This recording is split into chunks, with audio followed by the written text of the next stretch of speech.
So I don't have such a big stack today. They removed the box.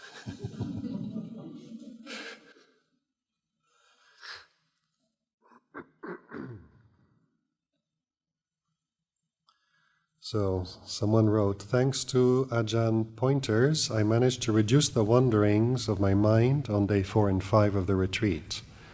Thoughts sometimes do occur between my breaths, and the thought ceases as I shift my focus back to my breath. Could you give me some pointers or exercises on how I can watch my thoughts?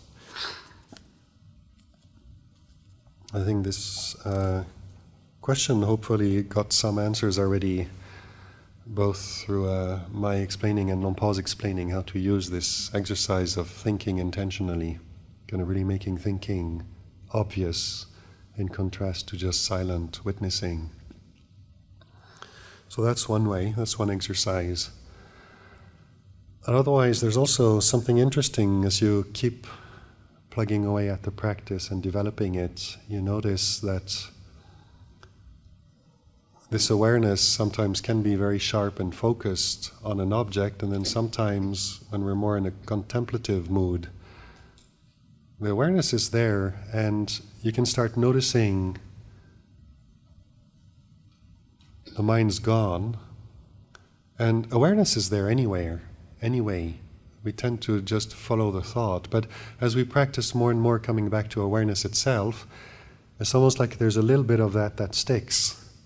And we run after the thoughts and we go from thinking of tomorrow, the retreat is ending, and then that connects with what am I going to do afterwards, and then you think of going to do some shopping, and when you think of shopping, you think of calling a friend to do and shop with you and have coffee afterwards, and what you're going to talk about your holidays with them, and then holidays where?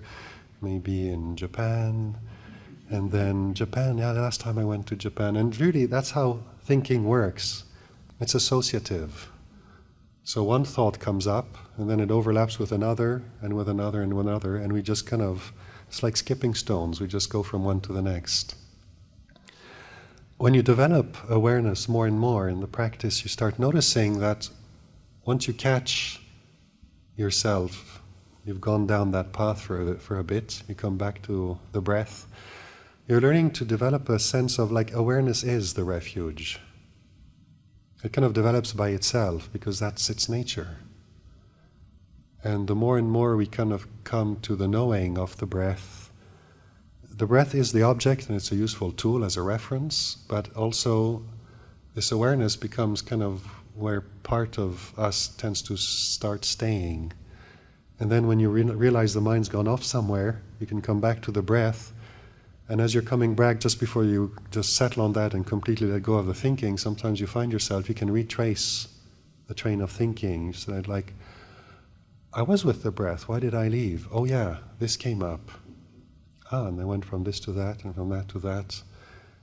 And I've been surprised sometimes how many steps, how many jumps in a process of daydreaming and thinking we can actually retrace. And what's interesting about this is that you realize this is just the nature of the mind. When we connect with awareness and we learn to trust it, it remembers, it notices. And you don't have to try to make it do so, but just by cultivating these 5 factors of concentration, we're strengthening this sense of being with the knowing. And then it does its job, it knows. And you can ask it, and the information's there. So partly there's this exercise Longpa taught, and I really, really recommend you make use of that. You try it out anywhere, anytime, on the retreat, at the red light, when you're waiting in line at the cashier at the shopping mall, or waiting for a friend before going to bed, when you wake up in the morning,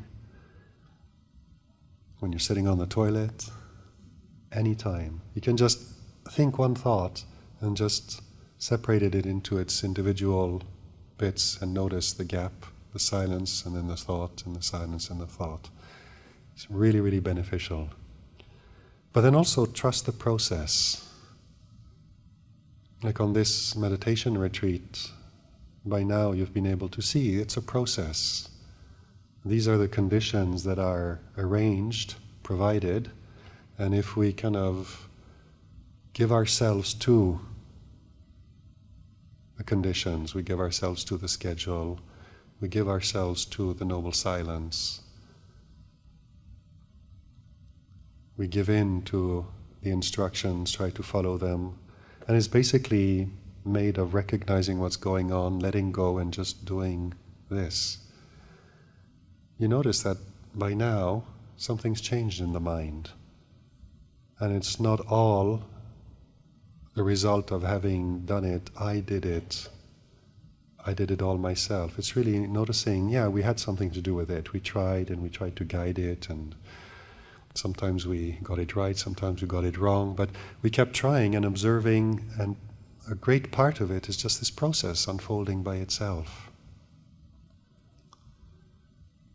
So remember the sequence I mentioned? That starts with keeping morality precepts, that leads to freedom from remorse, which leads to this sense of wholesome happiness and pride, which leads to serenity, and all this sequence that leads all the way to liberation.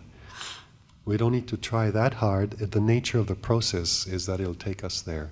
So trust, when Lompas talks about trust awareness, there's just so much to that.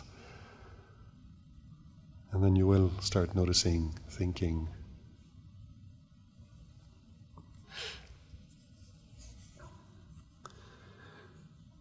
The Buddha teaches us the knowing is just knowing, it is not a self. Could this also be a view or an opinion that helps us to lighten the dukkha? Well, it's not an opinion, and it's not a view as itself, but it's a point, it's a standpoint from which we learn to look at things, and the nature of a point from which we look is a point of view. There's a view. So the importance is coming back to that point, and that point is learning to look at our experience in terms of the five aggregates, in terms of these four foundations of mindfulness, because that's a way of looking at things that we're relating to them for what they are. And that's a different point of view than when we're back to good old little me, my personality, who I am, what I like and dislike, what I want, don't want. When we come back to that, what we see is one picture that results in quite a bit of discontent and suffering because we get all caught up in desire. When we come back to this different point, where we learn to look at the same thing, the same body, the same mind, the same experiences, but from the point of just what it is. It's just the body. What is the nature of the body? It does this stuff. It does health, it does sickness. It does birth, old age, and death. What's the nature of the mind? Well, it feels happy and pain. It remembers stuff. It thinks. It has emotions and moods. So learning to come back to that and look at it in terms of what it is, rather than in terms of it being a personality. So it's a point to which we come back to, and the point we come back to, the point the Buddha is guiding us back to, is awareness, because that's where awareness is not personal, but it is. We all are aware. And from this point of view of just awareness of what is arising in consciousness, this is what's arising. The body, the experience of the body is like this, the experience of the mind is like this. And that is a point of view which we call right view, and it's the Noble Eightfold Path. It's called the way of non-suffering. Luang mentioned that the other day. Yeah? First noble truth is there is suffering. Second noble truth is the cause. Third noble truth is the cessation. And the fourth noble truth is the way of non-suffering.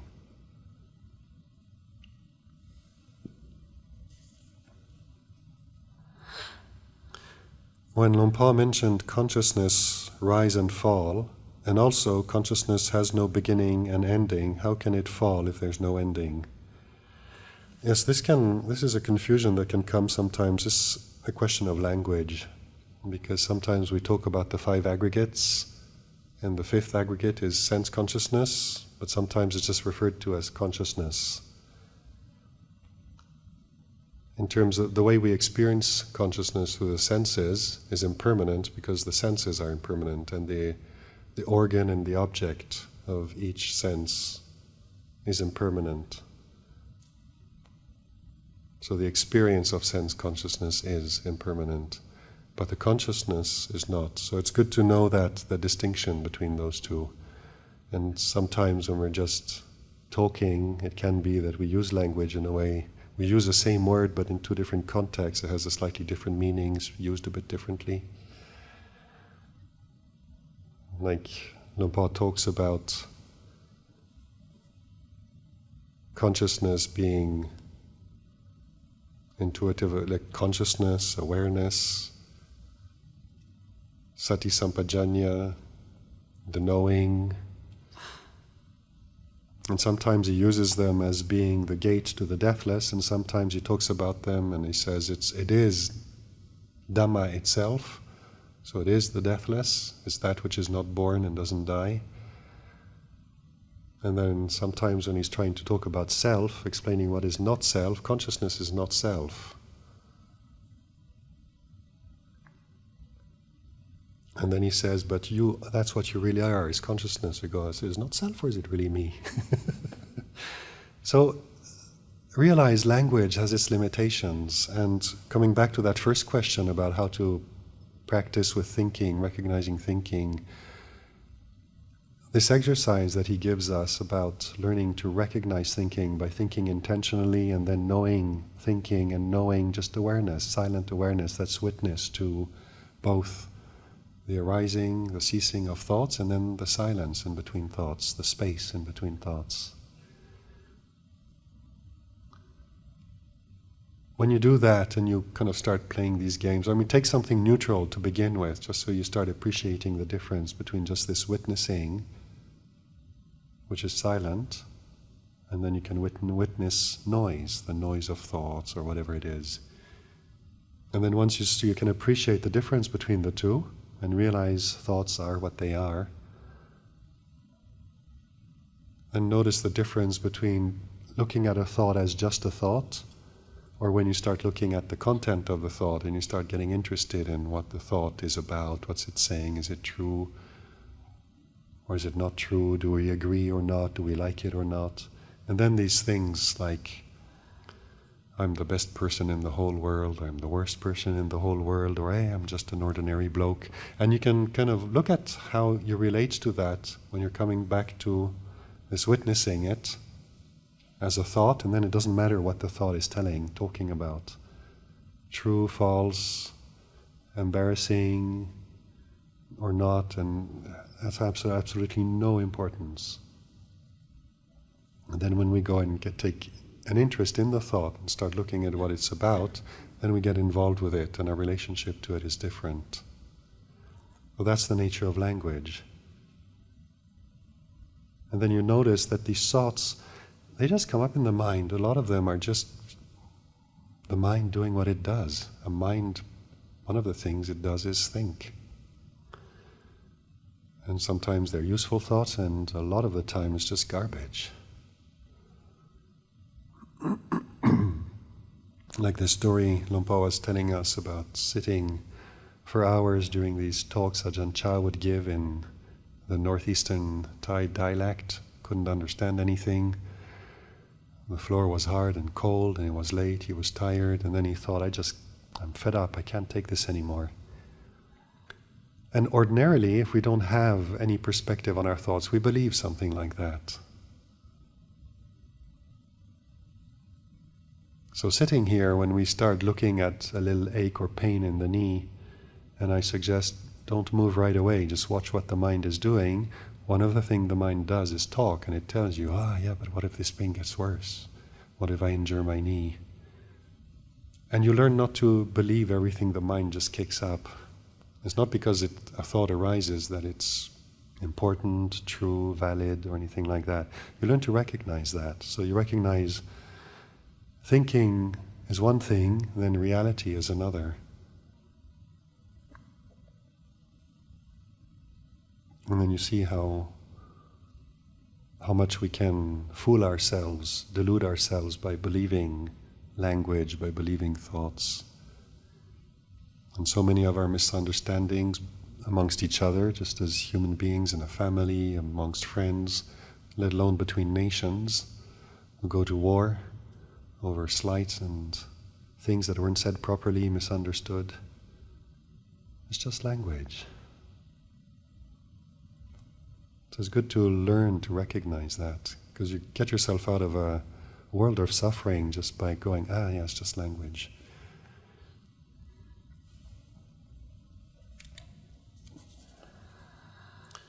This is written small and in pencil. So.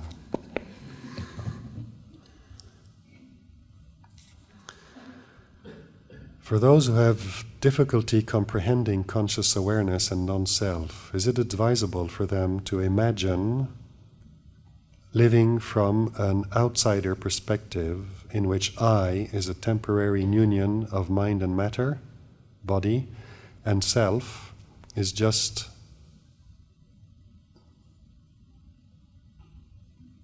something, a constructed identity built from conditioning? And the true nature of sentient beings is this outside observer who inherently knows what the I goes through every present moment. I'm asking this as I'm trying to help the older generation understand what the Buddha's teachings are really about, as they mostly understand the ritualistic aspects of Buddhism. Yes, that's a pretty good way of explaining it.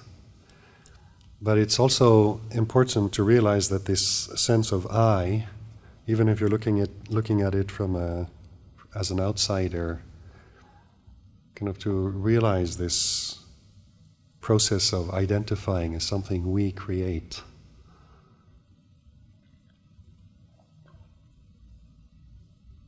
So this is a very useful way of looking at it. And I remember when I was just after I ordained, someone sent me a book of some shaman's teachings from Mexico or something like that, and they were talking about taking the eagle's perspective, because they're very connected, shamans are very connected to nature, and imagining that you're an eagle looking down at yourself. And when you do that, you don't tend to take things so personally. And that was a good exercise for a while. But then I found it was hard work, and I was always projecting myself high up there in the sky and imagining I was an eagle. So you're creating a new position that is not actually reality. It is useful, but you're creating something extra. So if you want extra work, go ahead. But what the Buddha's pointing to is like when he suggests we come back to awareness. So if you find that outside observer useful, by all means use it, but do realize that you have to create that notion of an outside observer looking back. Whereas if you just eventually do come back to this sense of awareness, just connecting with this awareness that's already there, that, like Luang Por says, isn't born, isn't created, isn't formed, isn't conditioned. It's always here and now. So basically we don't have to look for it. It's here already. We need to learn to just recognize it. And that's part of the practice. Because then that point of view, that point from which that we come back to, will offer us the same view as this body, which we identify with and think is me, these feelings, these views and opinions and thoughts and moods and all of that. Sense of personality is created out of these building blocks that are basically the 5 aggregates.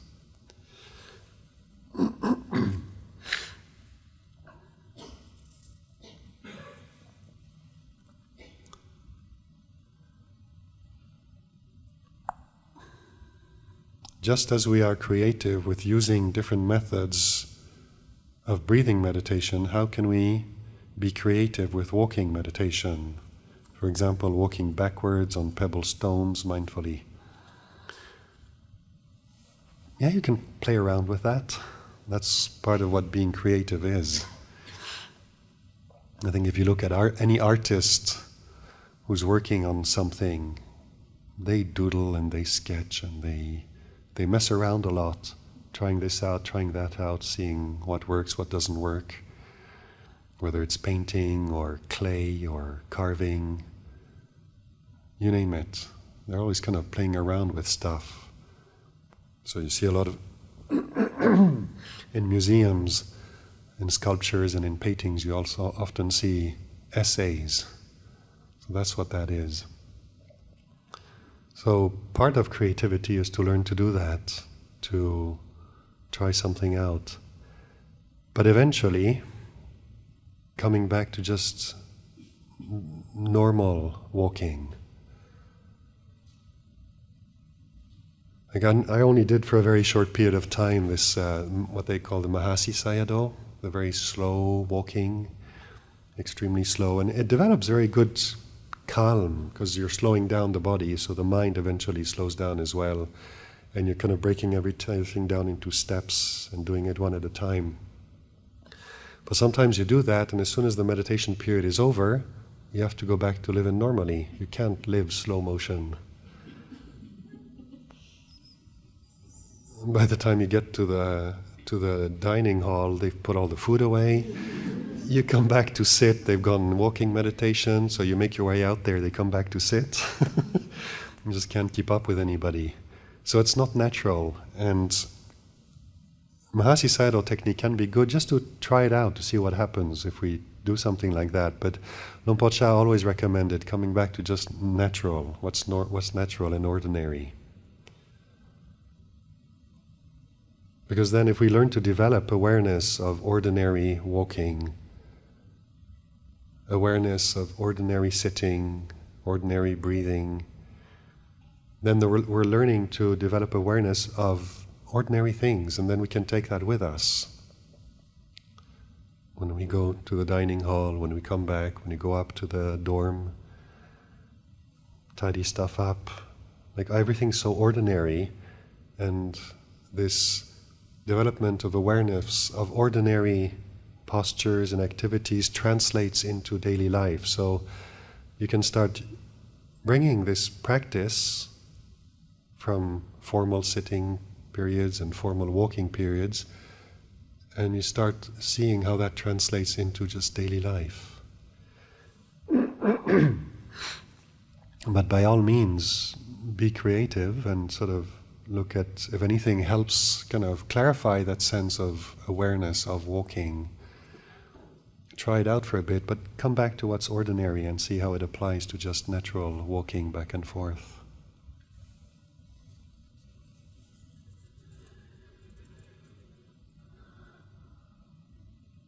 So this is either two questions or two parts.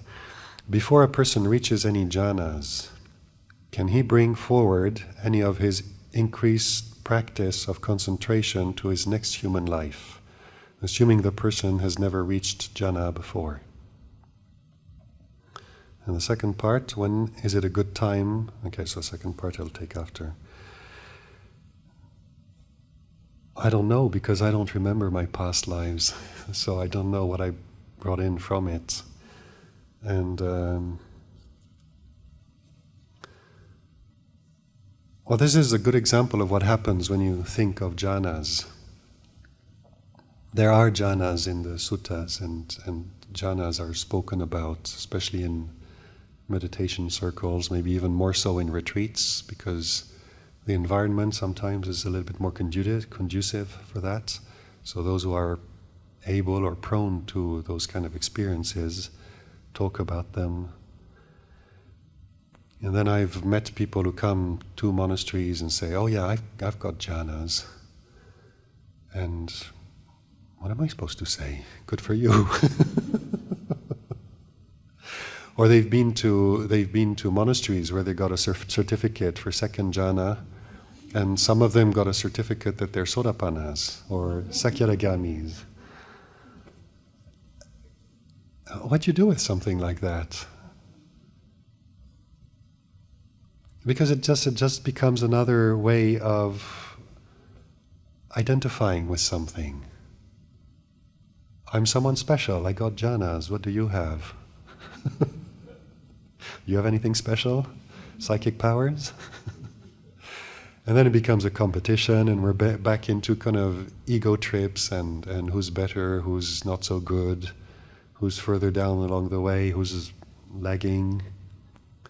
And that's not what the practice is about. The practice is about understanding personality, understanding how we create a sense of self, and how that is a source of suffering. So it's always good to kind of leave jhanas alone. They are what they are. But notice what happens. Or if you want to think about them and try to get them, do it mindfully. Go down that road and be honest with yourself, and look what happens. Look at how much desire is involved. Look at how much thinking and imagining is involved. And be honest, do you actually know, in your experience, in your heart, what a jhana is? And most people don't, but they create an image of what a jhana might be. And you can only create an image from your own experiences. And you haven't experienced jhana. So you have experienced a bunch of stuff, and out of that you create an image of what jhana might be.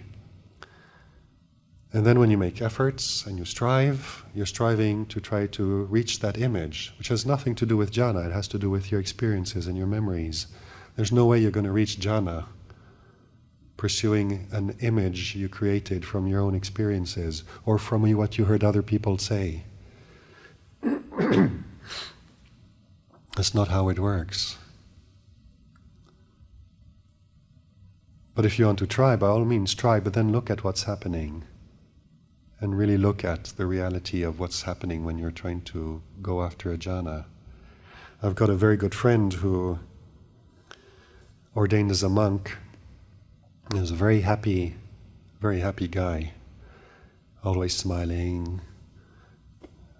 He was kind of, in a way, he was kind of the opposite of me, because I've got a condition which made me prone to be very self-negative and very self-critical.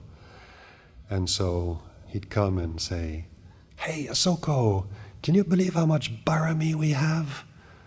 And I'm like, "Oh, what are you going on about?" Basically what I saw is that he was happy, but barami, no. And so as much as he kind of was into it, I was kind of, my conditioning kind of took me the other way. And but anyway, I had all this joviality and this happiness and stuff, and he had been listening to teachings about jhana. One teacher in particular who kept talking about jhanas and jhanas and jhanas, and Sotapanna and Aryapugala, and it's all very inspiring stuff. And so he'd listened to these teachings on tape, and he'd kind of gone and met the teacher and done a retreat with him, and decided, I'm going to ordain and get this stuff. And so we ordain, and he always seems to be very, very into meditation, into practice, and I'm like, I wish I had that kind of determination, because sometimes I do and sometimes I just don't. So it's quite admiring of him. And then we kept getting sent different places at different times, so we'd meet shortly and then he'd go off, then he'd come back and I'd be sent off. So I never spent much time with him until our 4th Vasas. We were at Wat Nana Chat, and I'm like, finally I get to spend some time with my friend and get to know him better. Where is he at after 5 years in robes? Because we do 1 year as a novice training and then monastic training, monks training. And as I spent time with him, I realized something's changed. And so I talk with him and try to understand what changed. And basically he's slacked off, big time. So what's happened? You know. And I didn't know any of this. So he basically told me he ordained, and he had created this notion in his mind that he was going to ordain, and as a novice, first pansa at the latest, he'd have his first jhana, and then quickly move on to the 4th jhana, and then sotapanna, like that, and on to the goal. And he told me that by the end of his first vasa, he felt completely discouraged, because no matter how many hours he put into it, no matter how much he tried, how many talks he listened to, how much inspiration he tried to pump into the system, there was no jhana in sight, not even a shadow of a jhana.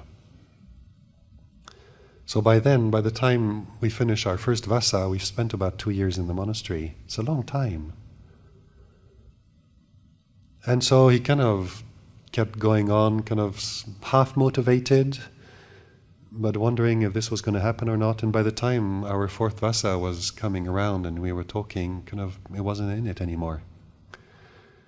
And I was a bit concerned, and I was saying, so, but if this was your reason for ordaining, does that mean you're thinking of disrobing? And he says, I don't know. What am I going to do anyway if I disrobe?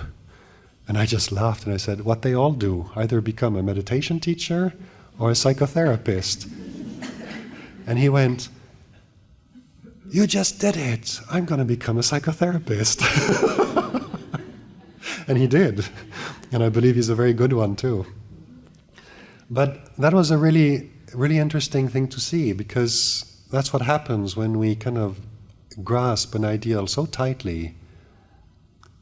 That's all we want, and we don't actually necessarily come in touch with what is happening. And there's so much happening in monastic life. There's so much happening in meditation, in practice, in investigation of Dhamma, of the body, of the mind, outside of jhanas. There's plenty of material there. So, like when Luang Por Sumedho went to ask Ajahn Chah about the jhanas, he just said, leave them alone, just practice the jhana factors, which are basically those 5 factors of concentration. Because then you're working on the causes, and leave the results to whenever they are supposed to come. We're not in control of that. It's like Ajahn Chah being from northeast Thailand and farmer communities, a lot of very down-to-earth similes. So he compared it to planting a chili tree, a little chili plant. You plant the thing, and then for a while it's underground, but you keep watering it, and you trust that even though you don't see the seed underground and you don't see it sprouting, you just wait, you do what you need to do. Eventually something breaks through the surface of the earth, and hurrah, it's alive. And you keep watering it, and you make sure it gets plenty of sun, but you try to protect it from the bugs. So basically you protect it from what's going to harm it, and you give it the conditions it needs to keep growing, and then trust the process. Just keep providing the causes, the results will come on their own, because that's the nature of the process, it's the nature of the chili plant. If every time you wonder, how long is this going to take, and you pull it out of the earth to check out the roots, and then you put it down, the poor thing is getting traumatized, pulled out of it, it's separated from the things that are nourishing it. And so, if we obsess too much with the chilies, and we start fussing around too much, and we don't learn to trust the process, and we forget to just look after the causes and conditions that allow this process to develop and grow and mature, we're never going to get chilies. And so with jhanas, a lot of teachers, and Luang Por Sumedho in particular, really encourages us to just leave them alone, work on the causes of concentration, and trust that the process will bring about just enough samadhi to contemplate Dhamma and realize suffering and the end of suffering.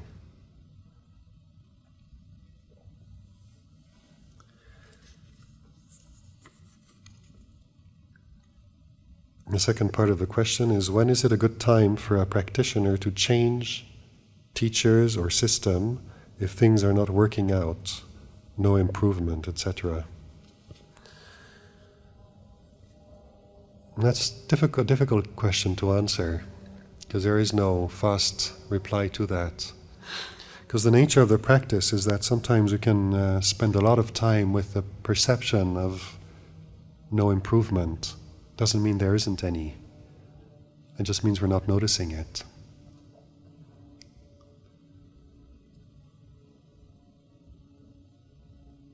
The Buddha used the simile of a carpenter who finishes his training, and upon completing his training, just when he starts working, he's gifted a brand new hammer.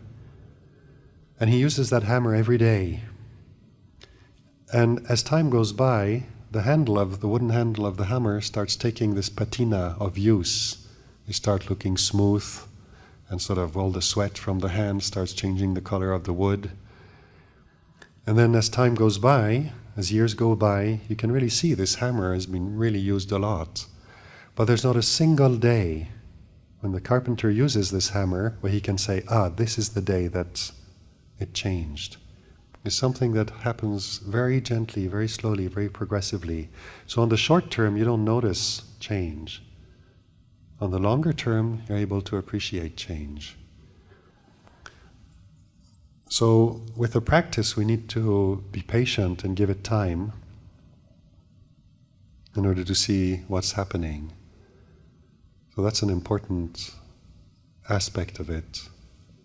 And then we do all have different characters and tendencies, and we need to learn what those are in the practice, and what kind of practice speaks to us, which one doesn't. For example, I grew up with my mother was into Tibetan Buddhism, and I liked it all. I mean, she put a poster, an image of a tanka of Chinrezig, who is the Tibetan equivalent of Guan Yin. So she was sitting there on this lotus pad with a disk of the moon, sitting cross-legged, and she was represented as a female body and had these 4 arms holding a gem in the 2 arms here, and then a mala beads, a rosary in one hand and a lotus flower in the other, and a lot of blue tones in the color. And I grew up throughout my primary school years and first year of high school. I was always looking at that image above my desk. It was a very beautiful image. And sometimes I do Om Mani Padme Hum, and then I learned a longer mantra. It's about that long. And it's a mantra that's supposed to be for purification, and you're supposed to recite it 21 times every day to purify the mind. So I never did it 25 times a day, every day for a long period of time, but every now and again I'd pick it up. And it was interesting to notice, retrospectively really, more than on the moment, but I would notice that I tend to pick it up and recite it when I was running into some sort of difficulties or suffering. And something intuitive inside kind of connected with it, and I'd start reciting it, and reciting it 21 times took maybe 20 minutes, something like that. And if you're going to apply your mind, like if you're suffering about anything at all, it involves thinking and remembering and emotions and all of that, and you get caught up in this. And then for 20 minutes, you put that down, and you go and repeat it again and again. So basically you're taking attention away from all this package which is unpleasant, and you're putting it on something that at the minimum is harmless. It's neutral. And so you're letting go of suffering by putting attention on something else. And then it kind of gives a sense of focus. So I didn't understand any of this, but this is what was going on. And the heart knows, and it kind of connects with stuff.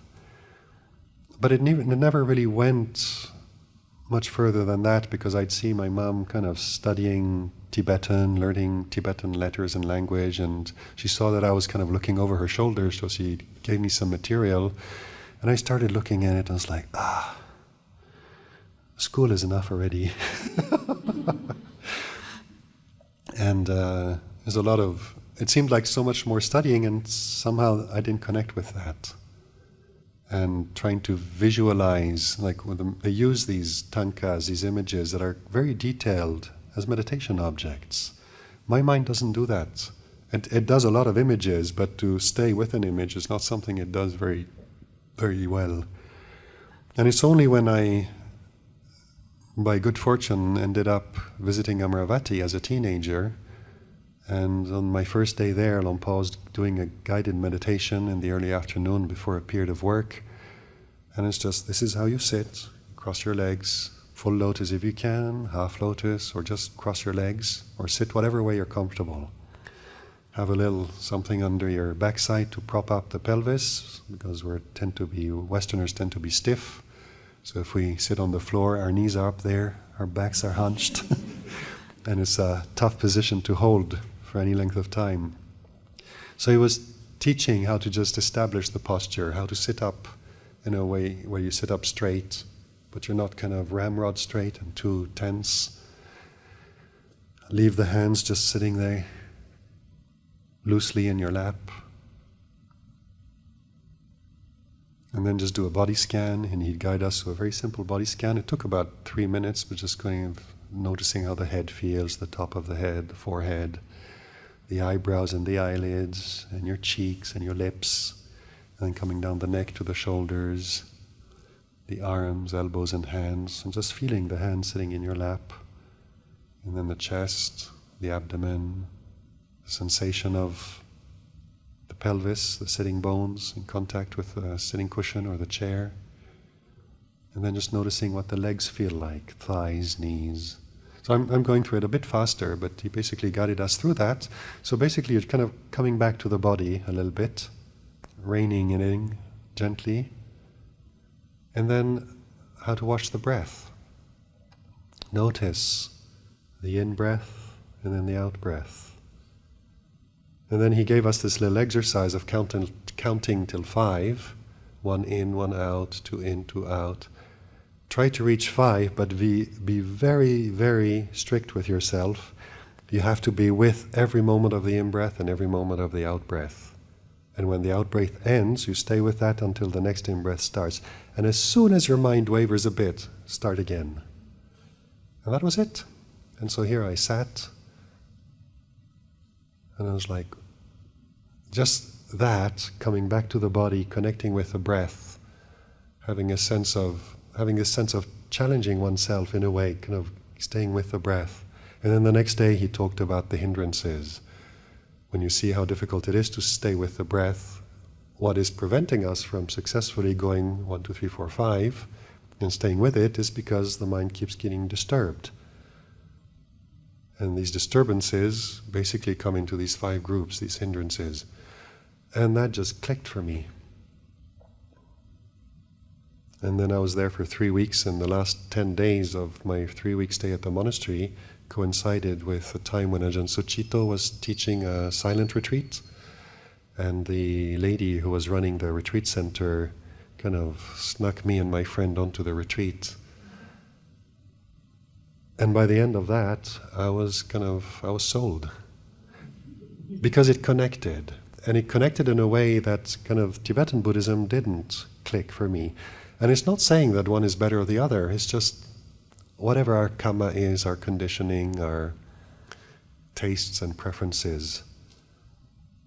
There's like this story of a monk who ordained with Sariputta, and Sariputta tried teaching him Anapanasati, and the guy just didn't get it. And Sariputta was at wit's end. He's like, this monk cannot be taught. So he took him to the Buddha and said, can't teach this one. And the Buddha said, yes, he can be taught. You just have to know how. And the Buddha, kind of with his psychic powers, produced the image of a golden flower growing, budding, blossoming, and then wilting and falling apart until it was dried and fell back to the floor.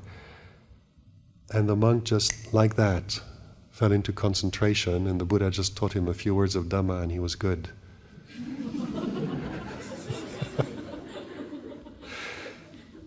The reason that worked for him is because he had spent lifetimes, apparently, obsessing as a goldsmith trying to produce the perfect rose made of gold leaf, and trying to reproduce the thickness of the rose petals and everything. And roses that have many layers is an incredibly difficult thing to do.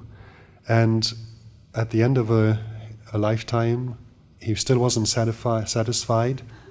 Body's old, it dies, but his obsession and his attachment to this project is so strong that he gets reborn as a human being in a family that leads him to being a goldsmith all over again. And he does that again and again. And for lifetimes, he obsessed with the flower of gold. And the Buddha was able to pick up on this, so he made this golden colored flower and used it to show him arising and ceasing. And the penny dropped. So we don't necessarily have the barami of these people where you meet the Buddha and he just goes Shazam and we're good. But we can still look and find our way. So try one tradition, try one teacher, see what he has to say, apply the teachings, try it out. And you'll get some benefit because there's always something in it. But then if you're not sure, you can try something else and also look at what suits your character, look at what sort of speaks to your heart. But when you find something that speaks to your heart, then stick with it. Because the danger of going shopping around too much is that you end up going nowhere at all. When I was 19, 20 years old there in Wat Nanachat, I remember one gentleman, I think he was an American from New York or something like that. He was in his mid-60s. And he came by Wat Nanachat and stayed for a month, and he had all these stories about all these different teachers and monasteries, and he knew everything. And he was going to ordain. And his plan to ordain was already 40 years old, and he was still looking for the perfect place and the perfect teacher, and he was 65 years old. So that's what happens when we kind of go shopping around too much.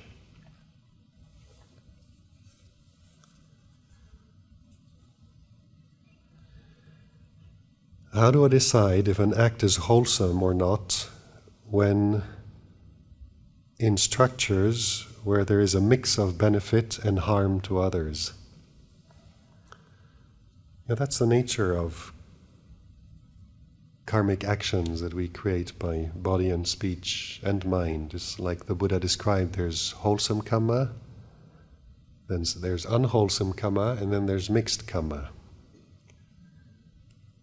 And we have to learn how to navigate that. That's what the Eightfold Path is about. So the Eightfold Path, these 8 factors that are separated into these 3 groups. So right view, right intention are what they call the wisdom group. Then right speech, right action, right livelihood is the morality group. And then right effort, right mindfulness, right concentration are the concentration group, the samadhi group. They work together. And so we have to learn to understand that. And the Buddha gives us these guidelines. He talks about the 5 precepts. So we can take those and start contemplating that and start to learn to recognize cause and effect for ourselves. But then also kind of remembering what he taught his son, Rahula. Investigate. Investigate for yourself. Try to anticipate. If you can't anticipate because you're not sure, well then try it out, and while you're doing it, try to evaluate where this is heading. And if you're not sure, or maybe you haven't thought of it and it's done, then you can review. Remember what you said, what you did, and look at whether the results are beneficial or not. And if you see that it's a mixed bag, it's your sila. You're the one who has to live with the results of it. Kamma, like in the question, is like whether there's benefit and harm to others. It's never just others, it's always ourselves as well. There's nothing we can do or say that doesn't affect us as well. We can say, no, it's purely for others. And yet we're the one doing it, and we're the one who has to live with the memory of having done something purely for others. So that's the bit that's not purely for others. It's also how our own actions affect ourselves. So that's how we learn to evaluate benefit and harm and what we're willing to live with. And if we're interested in developing the path and understanding that, understanding suffering and how to avoid suffering, because we're sensitive to that, so out of compassion for ourselves and out of compassion for others, how can we address this situation which, if we act a certain way, results in a mixed bag of benefit and harm? How can we navigate this in a way that there's less harm, more benefit, or no harm and just benefit? But then there's always that little aspect of it where, like Luang Por Chah was saying, in the practice, there is suffering. That's the first noble truth. But there's some types of suffering that lead to the end of suffering, and there's some type of suffering that leads to more suffering. So when you think of a mother and her young child, if the child is going to put something in their mouth and it's heading down their throat and is something they're going to choke on, the parent thinks of the long-term benefit of the child. The short-term benefit is they got to open that mouth, put a finger in there and get it out, and the baby is going to hate that. So short-term seems harmful, but it's actually not harmful. It's really beneficial. So that would be the kind of suffering that leads to freedom from suffering. And so learn to recognize these things. So when we see that something is going to be a mixed bag, what kind of mixed bag is it? And really learn to investigate, really develop investigation to understand.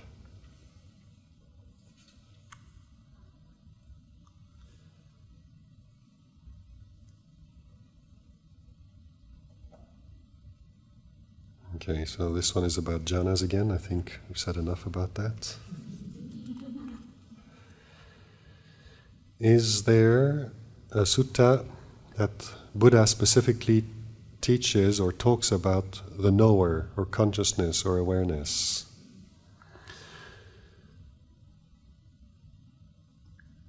There are a couple of places in the suttas, but most of the time when he talks about the path, is very often about the things that we tend to grasp and that we need to let go of. And when he talks about, people ask him about nibbana, he always talks about nibbana in terms of what it's not, which is really interesting. Because that's on one hand, that's the nature of knowing. It knows sankharas, but it is never the sankhara that it knows. And it's because the nature of awareness, of consciousness, of this knowing is such that it can know itself. Like when we ask you, are you conscious? You go, yes, I am. So you've checked, and you're able to do that, and yet consciousness is not something that you can objectify. If you try to objectify it, you're using thinking. And so thought becomes the object of awareness. And because we're so addicted, out of our ignorant habits, we're so addicted to sankharas and don't notice the awareness part of experiencing sankharas, our habit is to go out to that. So imagine if the Buddha did say, well, nibbana is like this and like that and like the other, then we'd end up like the same problem as with the jhanas. We start creating an image of what it is. And an image is a sankhara, it's created. And then we're chasing a sankhara again. So there's no way we're going to chase a sankhara and end up coming back to pure awareness. And yet there are a couple of places in the suttas. One that I know of is one that Luang Por used a lot to reflect.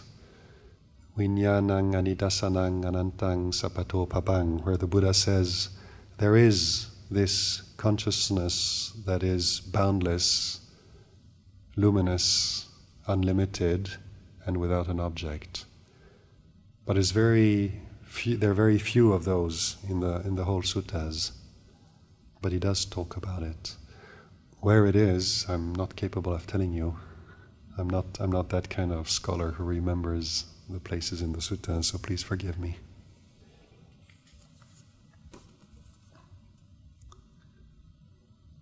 What is the difference between investigating and thinking?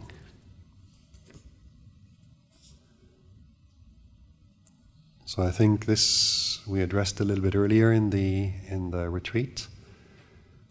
So I hope that point is covered. But just for a reminder, like remember those three levels of what the Buddha talks about, these three levels of wisdom: the language level, the teachings, the wise teachings, which we can hear, read, and then memorize. And then the second level is using, once we've memorized it, well, then it becomes thinking, doesn't it?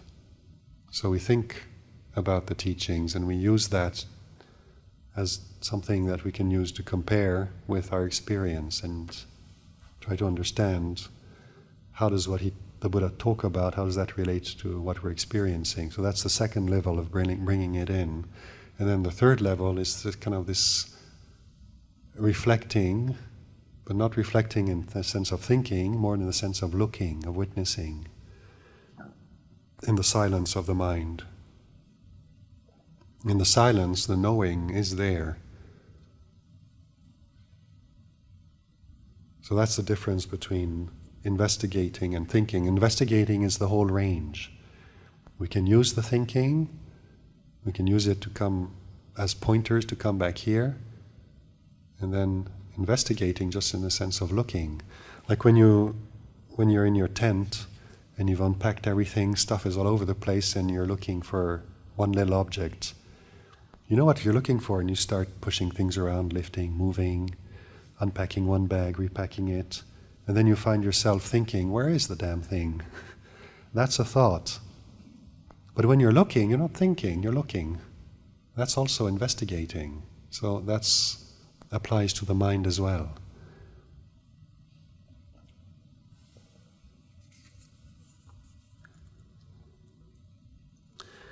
Could you please explain where in consciousness, how to be aware of it? What is the difference between vijnana and awareness? Okay, so I think that's covered. Talked about it earlier, yeah? The difference between sense consciousness and pure consciousness.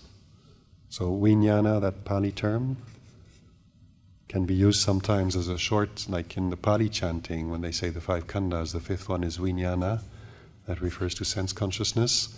And yet the Buddha uses the same term, vijnana, when he goes vijnanang anidasanang ananto sapatopabang, when it's this there is a consciousness that is pure, luminous, unbounded, without an object.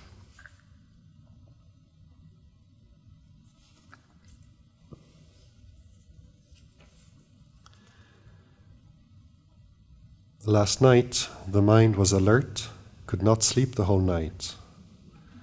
What do you recommend in such a situation? Bliss out, enjoy it. It's interesting to notice that, I don't know if this is what the person who wrote this question experienced or not, but when I started experiencing that, it kind of threw me off, because at night, it's meant for sleeping. And my notion of leading a healthy life and feeling good means at night you have to sleep, so the next morning you feel refreshed. So the first time that happened to me, I felt really disturbed.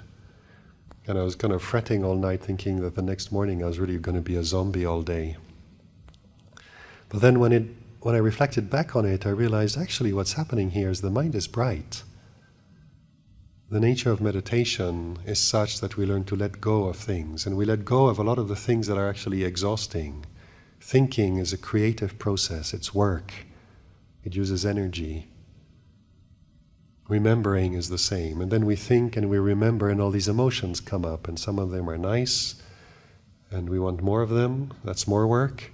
Some of them are unpleasant and we resist them, that's more work. We try to get rid of them, that's even more work. It's all work. It's tiring. Emotions are exhausting if that's the way we relate to them. So in practice, when we're sitting here for hours and days and we're practicing letting go for the sake of just coming back to the breath, using that as a reference, and then just letting go of stuff, we're establishing awareness, we're awake, attention is there, interested and bright, and we're letting go of a lot of things that would otherwise tire us. So when meditations start bearing fruit and the energy cultivated in this process starts accumulating, then the evening comes, the night comes, and you're not tired. You still feel fresh. And so I had to remind myself of that and recognize that and say, oh, actually, this is something to rejoice in. This is something to enjoy. And so then I'd try sitting some more, walking some more. Eventually you get tired and you go and catch some sleep, but it might just be 2 or 4 hours. And you wake up the next morning, watch what happens, and you go, I actually feel okay. It's amazing stuff, this practice, what it does. Or you can just lie there, but if the mind is bright and awake, then you lie down and doesn't want to sleep. So just watch the breath and keep enjoying practice, staying with the breath, just watching what happens if you lie down and sleep doesn't come. What's that like?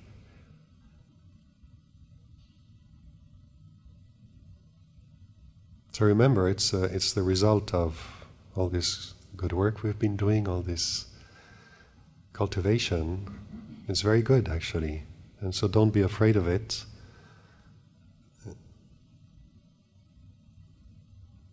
It's a sign that the mind is kind of letting go of stuff and then not getting so burdened. It's like walking with a heavy backpack is tiring, so we need to rest often and we need to take breaks. But when you lighten the load, it's easier to keep going for longer. So that's what's happening. So that's something to rejoice in.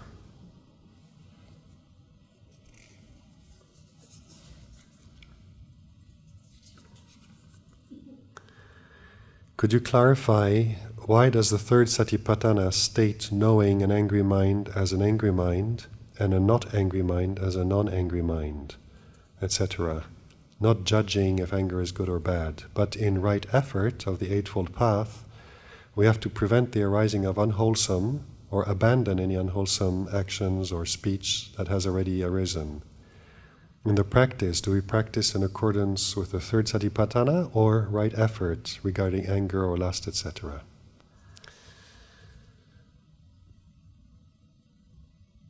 If you remember, yesterday I think, there was this question about this random nasty thought popping up in the mind during meditation that was not intentionally thought. Is that bad karma? And really realizing how thinking, the process of thinking is vipaka karma a lot of the time. It just goes on its own. Thinking arises on its own often as a result of the energy we put into it in the past. And so it's the same with anger, with lust. If whenever we're displeased with something, we give in to that displeasure and manifest it and speak on it and act on it, we're allowing this kind of anger to slowly grow, and it gets stronger and stronger, and we feel really self-righteous. And then because we feel self-righteous, it feels right to get angry, and it becomes more and more. And we cultivate a habit of nourishing this anger. And the habit just comes easier and easier. So the triggers need to be less and less for the same amount of anger to arise. And so in the process of abandoning it, abandoning that which has already arisen, so anger arises. When anger arises on its own, it's vipaka. It's vipaka karma. It's the result of some past action. It has an energy of its own.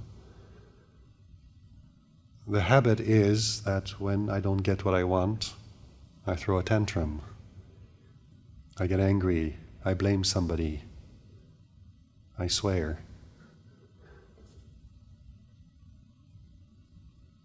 So if I do that every time I don't get what I want, well, I think we've all seen children who do that. We call them spoiled brats. Basically, there's no one putting a check to that, and so they allow this to kind of run course, and then sometimes anger can be an intimidating energy. When people get angry, it can be scary. And so some people develop a habit of getting their ways by getting angry because it scares people, and people would rather give into it and sort of pacify you by giving you what you want rather than just saying, sorry, no can do. And be willing to let the anger kind of exhaust itself. So when anger arises, very often we don't go and look for it. I don't know anybody who kind of gets angry for the fun of it or because they're bored. They just get angry about something. It's a reaction that arises, and that's conditioned.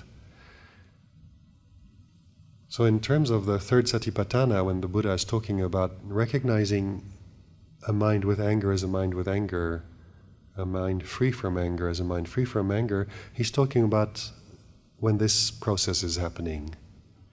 And the right effort comes into play in terms of when anger arises, it's just doing its job.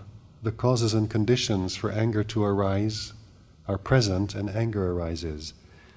Then right effort here is not to act on it, not to speak on it.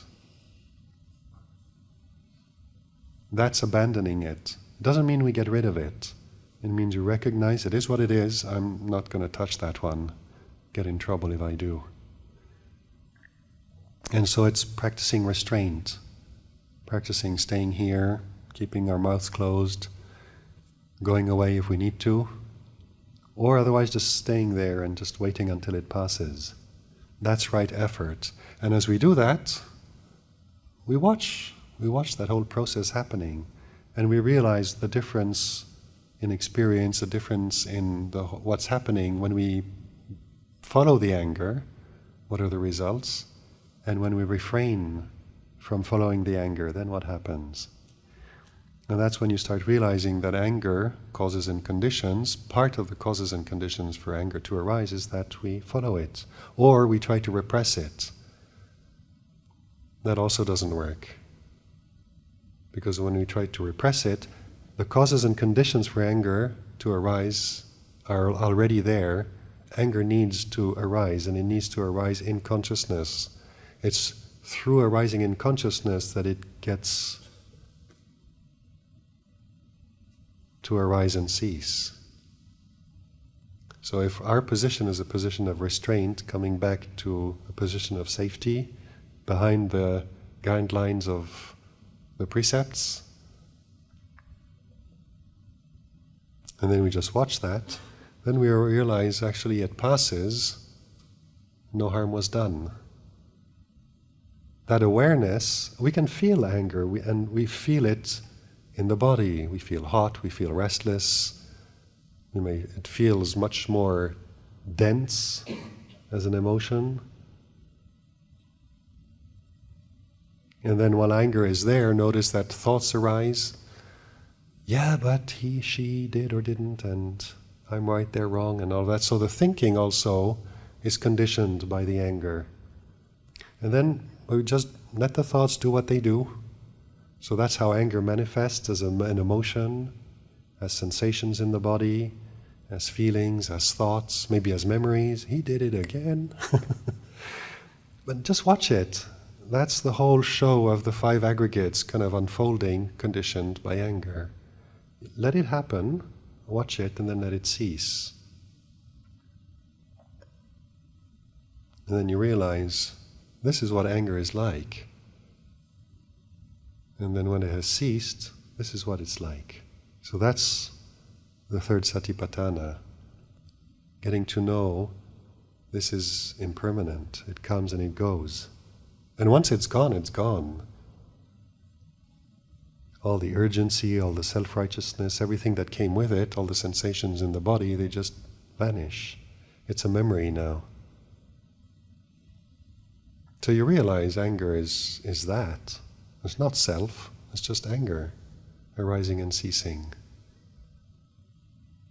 So you're developing understanding, wisdom, relating to it and learning to recognize impermanence, unsatisfactoriness, and not self.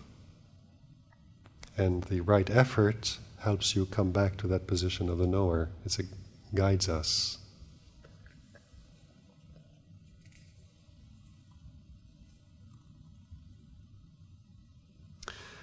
I think I experienced the silence just now. I was preparing to just something. Sorry, I can't read this. Just what? Relax, not meditate. And suddenly I experienced it. loud silence, bright mind, wow. Sorry, I need my glasses.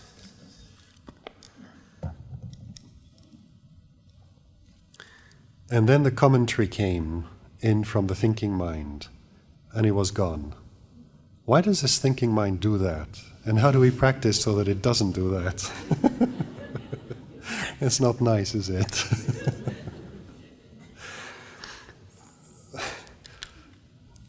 Sometimes when I used to get frustrated with situations, I'd tell Lompa, why does somebody do that, or why does something have to happen? And he'd just chuckle and said, the Buddha never asked why. And in the Four Noble Truths, the Buddha doesn't say anything else that it's like this, there is suffering. So, I mean, why does the mind do that? Because that's what the mind does. It thinks. And if it's the first time that we experience that, well, of course we're going to get excited. And when we get excited, we start jumping up and down and thinking, and wow. So that's a natural response. And then we want to get it again. That's also natural. I remember when that period of time I was telling you about, when I was in this jungle with Ajahn Pasano near the Burmese border. I was having this period of extraordinarily good, pleasant states of mind, and one day something happened and I went to find him at his little platform and I said, Ajahn, I experienced this. And he said, very good, very good. Now be careful. You're going to want it again. And you need to remember to focus on the causes, not on the result. So what did I do? I went back and obsessed with the result. Because that's what we do. And I remembered it, and for 10 years, and then when I came back and reordained, as I was telling you, I tried to kind of come back to that memory. Eventually you realize it's a memory. So, but the interesting thing about this is that it is insight. It's insight into how the mind works. What you experienced here when the mind just went silent, it's also interesting to note that you were practicing and then you just relaxed. And very often that's when things happen.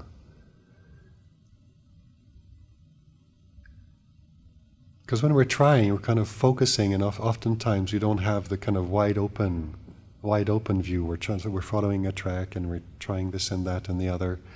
And so we narrow the focus to what we're doing, anapanasati and all of this. And yet, it's only when we relax and we let go that we open up and we can actually see what the result of all this effort is. Sometimes when we're making efforts, we're still focused on the effort. So the effort is necessary because that's what leads to the result.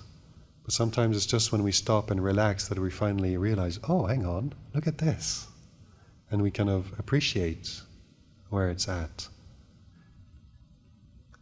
But the effort and what we did was what led to this state. And that's very important to remember. So using reflection, using investigation here would be, okay, well, what were the instructions? What was I doing? And how did I set up my mind? And try to understand what the causes and conditions were. And understand that basically it's the practice, it is the effort, it was that led there. So if you want to experience that again, the memory's fine.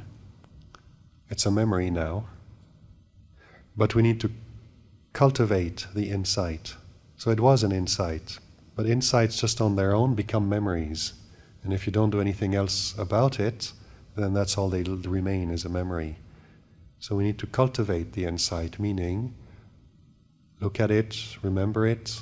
That third option when the Buddha was talking to his son Rahula, when you did something, review it and look, was it beneficial or not? Did it have beneficial results or not? And if yes, enjoy the results of that, but then also that's something that's safe. You can do that again. What led there? Back to those 4 iddhipadas, the 4 factors of success. Aspiration, energy, setting one's mind on it, being determined, and then reviewing. So you can see how these teachings of the Buddha, they keep crisscrossing each other and kind of coming back to each other. They're really part of a whole. So when this happens, and you go, wow, and the moment the thinking kicks in, when it's ended.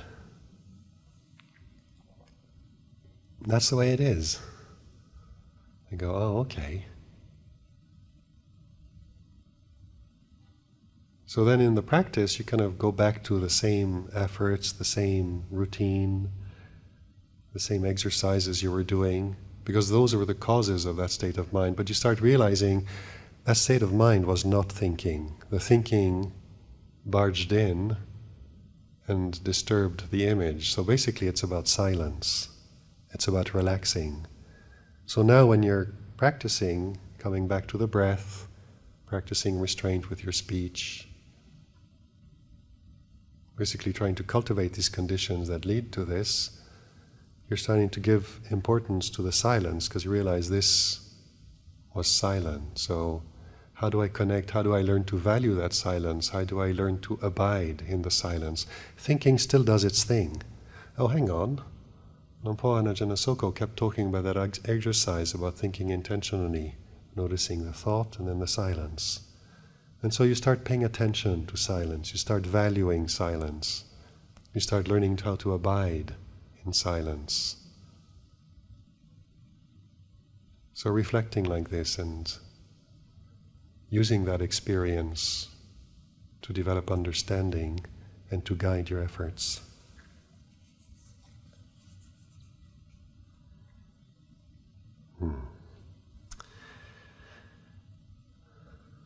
Okay, this one I already addressed the other day.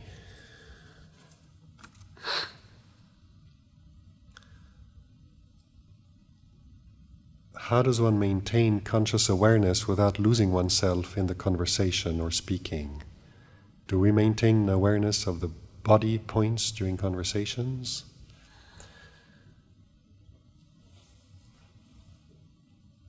Yeah, look at what happens. Look at what happens when we talk a lot. We tend to completely lose our connection with this sense of awareness. And then if we really talk a lot and we try to come back to it, we've just really agitated everything up there. Talking a lot leads to a lot of memories. So you leave a conversation and all that stuff is echoing inside. So just notice that dynamic. So if you're looking for that connection with awareness, talking a lot doesn't help.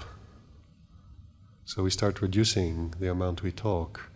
So we're paying attention to how speech and conversations affect that connection with awareness. And then as we develop awareness of the body here, you notice how just allowing the mind to go scatter itself all over the place makes it difficult then to come back to the body. And so you learn the value of this sense of restraint.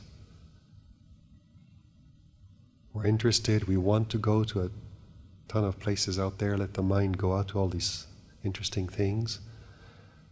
So they're fun and interesting, and yet if I follow that, then I'll have a hard time coming back to this. And so we learn to kind of see that, recognize that, and naturally our priorities will change. And then sometimes you really, really want to do something, so you do it. And then when you come back, then you have to be patient with the process so that all that energy going out exhausts itself and starts settling back down again. So noting how conversations, how talking affects this, what we talk about. Like when we talk about Dhamma and about practice, like now, I'm always kind of, if I don't want to just answer the questions from an intellectual point of view, I'm referring back to experience. So it's always coming back to that. And so talking about Dhamma is much more beneficial than talking about other stuff because it tends to bring the mind back like this. Try it out. Have conversations about Dhamma and just look at how it affects the mind. And then in the same way that we're here and we cultivate this kind of awareness of the body, the breath, here and now, and then you go to lunch, and then you come back and have a bit of a rest, tidy up the tent a little bit, rest for a bit, and then get up, go to the bathroom, stretch a bit, and then come back for the afternoon sitting. You get to notice that if you do all of that and completely let go of awareness, by the time you come back to sit down, it takes a while to reconnect with it because you've just abandoned it. If you do that and regularly check back in, so we've been sitting, it's like this, and so by keeping noble silence when we go for lunch and then come back, go back to the dorm, to the tent, if we keep noble silence, you realize, okay, this is really helpful. And yet you can still distract yourself. It doesn't have to be speech and conversation. It could be just looking out at the view or wondering why somebody did something or didn't do something or whatever it is. And notice how if we just let the mind go with that, then it has to come back as well. And in conversations it's the same thing. So long conversations tend to draw us further. Shorter conversations tend to, maybe they draw us out, but it's easier to come back.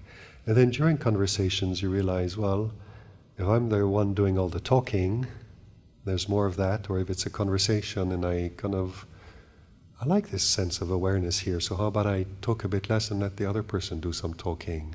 And then when you're listening, it's easier to listen from here. And so explore that. So rather than me giving you an answer to how this works, what I'm trying to do is encourage you to investigate and understand this process by yourself.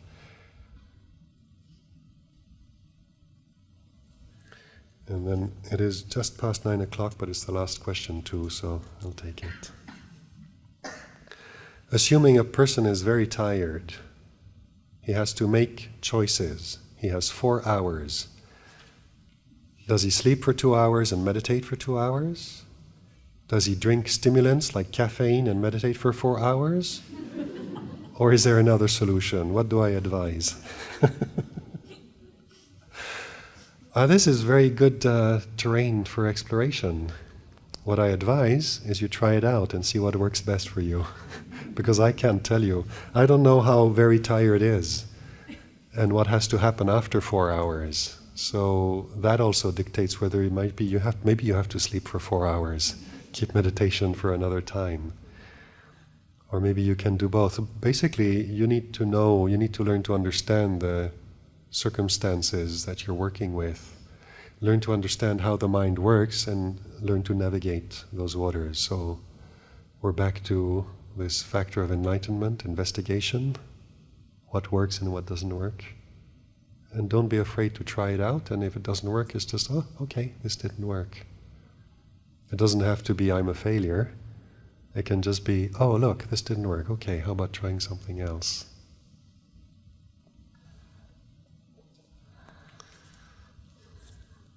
No more questions.